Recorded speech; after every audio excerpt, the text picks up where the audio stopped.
So this is the Tesla Model Y Performance I'm taking out for a test drive. As you can see, it's black with a white interior.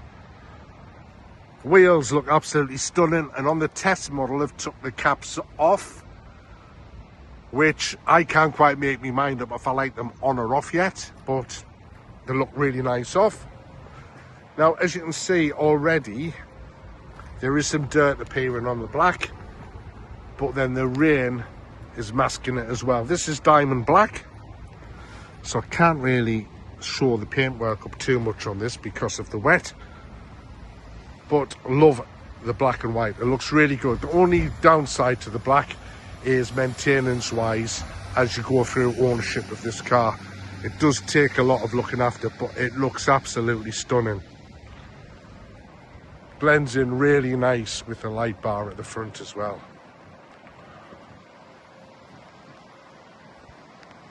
Drop your thoughts in the comment section. Do you like the black and white? And the rear bar at the back looks absolutely lovely, blended in with the black as well. Rear diffuser looks really nice. It just looks so much better than the legacy model. Quick look in. There's been too many videos of this, but I'll just show you quickly. The white interior for me is tenfold better than the black interior. Makes it look more futuristic, makes it look more modern in my view. And then obviously at the front, you've got all the adjustments there that you need. And there's the white seats with the black piping. And obviously we've got the performance emblem there. Let me just check the passenger seat, because on the passenger seat on the legacy it didn't have a lumbar support function for the passenger. I'm just wondering if it's got it here, and it has. Oh yes, it has. So that's a new one. Yes, so that's a new one. It's actually got the lumbar support button for the passenger, whereas my 2024 version didn't have that. So let's get it out for a spin. Let's see what it's like. I can't wait to take this baby out for a drive. Well folks, here I am in the brand new Tesla Model Y Performance, and straight away just the sense of the difference in this car is just tenfold compared to the one that I'm driving currently. So I'm not going to go through lots to do with what's inside the car, because you've all seen the videos about that. What I want to do is know what the difference is between my 2024 Model Y Performance and this one. And straight away, I'm getting a really good feeling about these seats. These seats feel lovely. You've got the extended leg rests here, which I've just adjusted up. The car just feels luxurious straight away. So a good start. So let's get going and let's see where we get.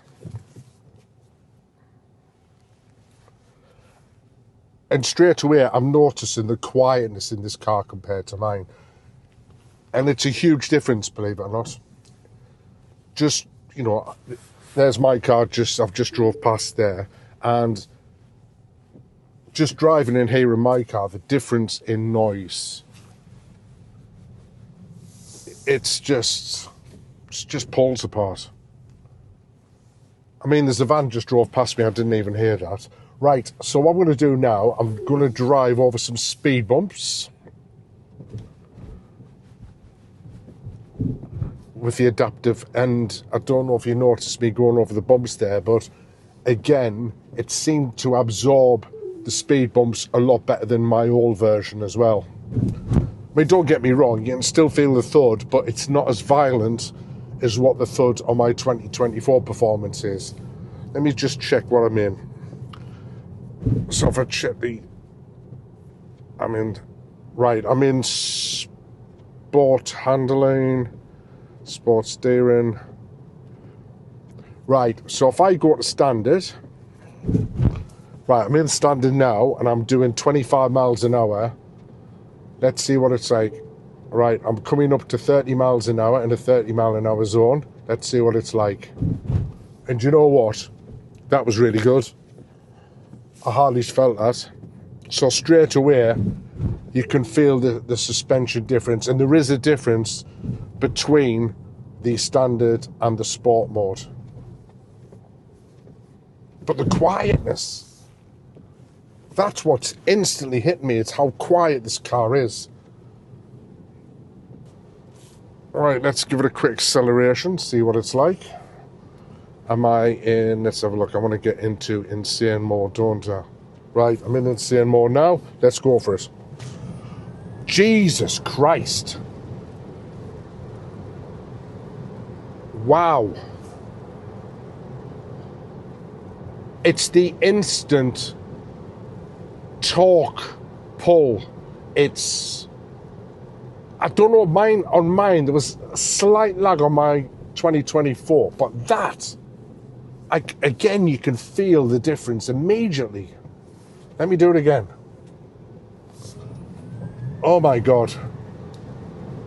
And the steering, the car is planted. Wow. Straight away, I'm feeling a huge difference here, guys. Right, I'm just coming up to some traffic lights now. And let's see what it's like. I'm going to hit it off the traffic lights from a standing start. And I'm in a 50 zone, so I need to only go to 50 on this one. Right. Go on. Wow, we're off. Jesus Christ. That is mental. I'd love to get a timer on how quick that 0 to 50 was there, because it felt like a second. Obviously it wasn't, but... Oh, shit. Right, I just had to stop the car there, because when I did that last acceleration, it literally, the G-force loosened up the camera and the camera dropped, so I've just had to adjust it. So I'm on a busy road, pulled over, just adjusted the camera, and I'm going to wind the window down just so you can hear the traffic noise, what the difference is with the wound down. Right, so that's with the window down. And now I'm going to put the window up.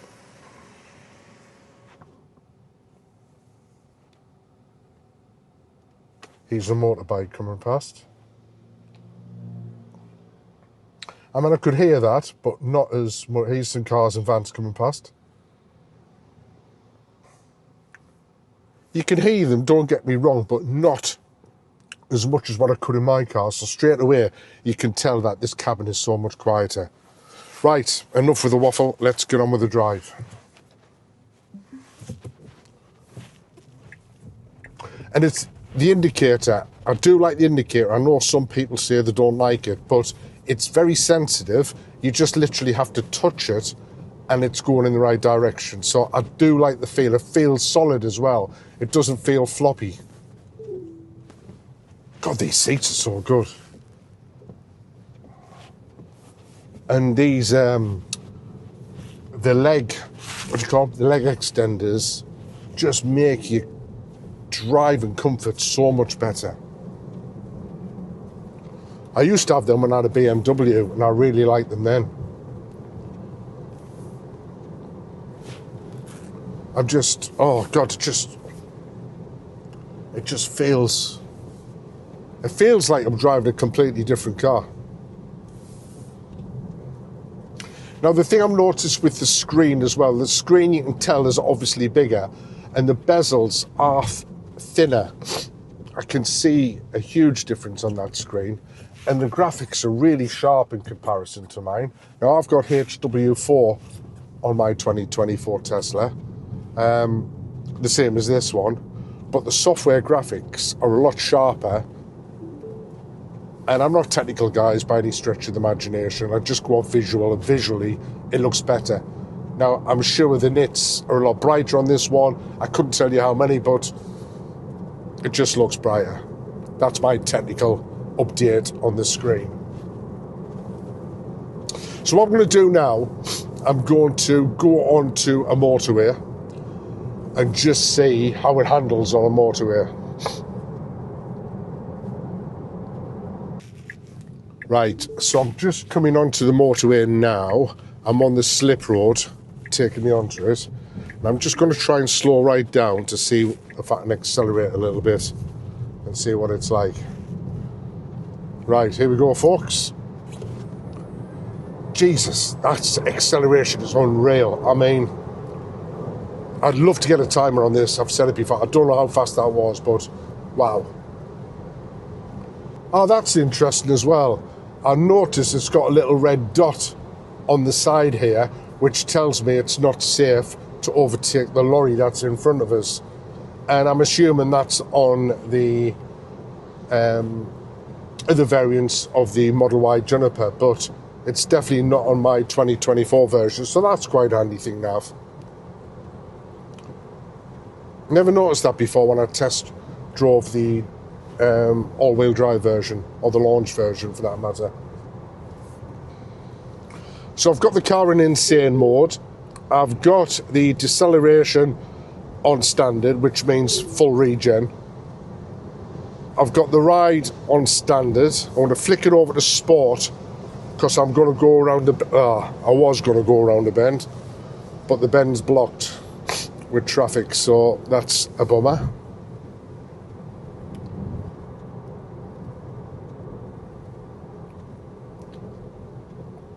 Yeah, so I can't do that test. Right, so I'm stuck in traffic now on the motorway, so much for being able to do a little motorway test on it. Typical, isn't it? Absolutely typical. But never mind. So let me talk about what I'm feeling the differences are so far between my 2024 and this one. So obviously the cabin noise is a lot quieter, but the interior, it feels more, it just, the interior feels more plush. You know, the materials feel a lot better. And this is soft to touch, this. And everywhere's just nice and squidgy, and it just feels premium. The steering wheel feels really nice to grip as well. The only downside to the steering wheel, and I'm a little bit of a stickler for this, is the stitching is on the back where my hands are here, whereas it was underneath before. So when you grip the steering wheel, you can feel the stitching on the back of the steering wheel rather than underneath it. And I don't know why they've done that, but it's not the end of the world, and I suppose you get used to it, but yeah, a bit different that. Oh, I'm absolutely gutted. I am stuck in really, really bad traffic. Do you know what? This happened to me last time when I took out the launch version when it first got released in the UK. And I was literally the third person to test drive the launch version on a special event that Tesla did. And I ended up getting stuck in traffic there. I am just jinxed. So, yeah, pulling onto this motorway has done me no favours, because I am literally crawling along. But that gives me the chance to talk you through a few things. So for those of you who have just bought an iPhone 17, which is this one here, this is the 17 Pro Max, so I can only speak for the 17 Pro Max. The iPhone is very sensitive on the charging pad. And as I've just put it down there, it's not charging. But if I flick the phone upside down, it charges straight away. So for those of you out there, and I don't know if that is the same on the other variants of the Model Y Juniper, but I'm having to turn the phone upside down to charge it. So just bear that in mind if you're an iPhone owner. Right, so while I'm stuck in this traffic, I'm going to take you through a few things about the interior. The white interior just makes the car look futuristic. It looks stunning, much better than the black interior, in my opinion. Again, please do not be offended if you've picked a black interior, but my personal preference is to have the white, and it's so easy to clean. Right, so that's the black and white interior discussion done. The cabin feels better, more luxurious, more quiet, and for some reason the room inside the center console seems a lot more than what my current one is. And I do like the little cup holders where you can hide them as well, which just gives it a better look. The real carbon dash feels really nice with a carbon dash across the top here, and it just finishes off the car really nice. And actually, you know, if I was to be picky, if I was going to go for a black interior, I think they should give you an option for a black headliner just to finish off the blackness of the car. I think that would look a lot better. But as we stand now, there is no option to choose different coloured headliners.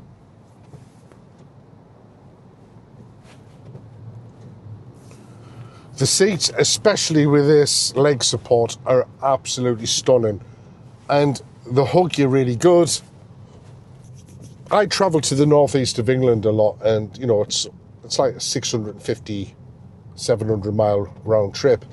So it'll be interesting to see how these seats cope over that sort of distance. But first impressions, yeah, love them.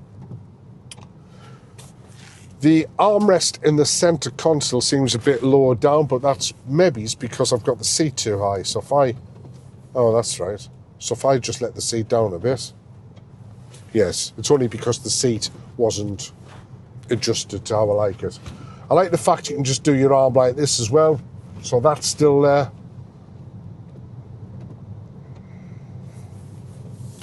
The one thing I've noticed as well is the regen doesn't seem as harsh as what my other one does as well, which is a bit strange. It seems quite a light regen, and I've got the regen on the fullest regen possible setting that I can get, but it doesn't feel as harsh. Right, so I'm going to change the settings now. I'm going to go from ride and handling to standard, so that's ride handling. Steering weight I've got on standard. I'm going to change that to heavy because I quite like a heavy setting.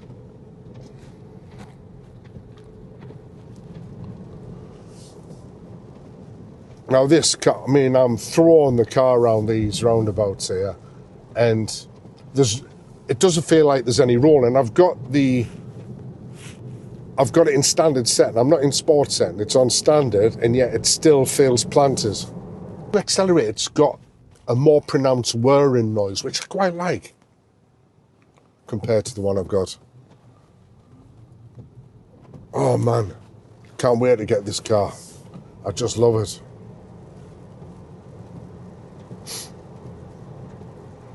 Now this car is obviously, you know, if I was to get a white-on-white all-wheel drive version of this car, it would cost me 55 grand.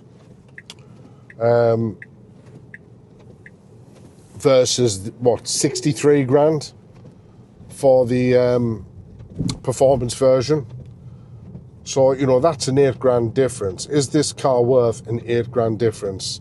Well, if you're on a budget, then I would stick to the all-wheel drive version because inside's very similar. But if you like that thrill of that super fast acceleration, and don't get me wrong, the all-wheel drive's got quick acceleration, but it's nowhere near as on par with what this is.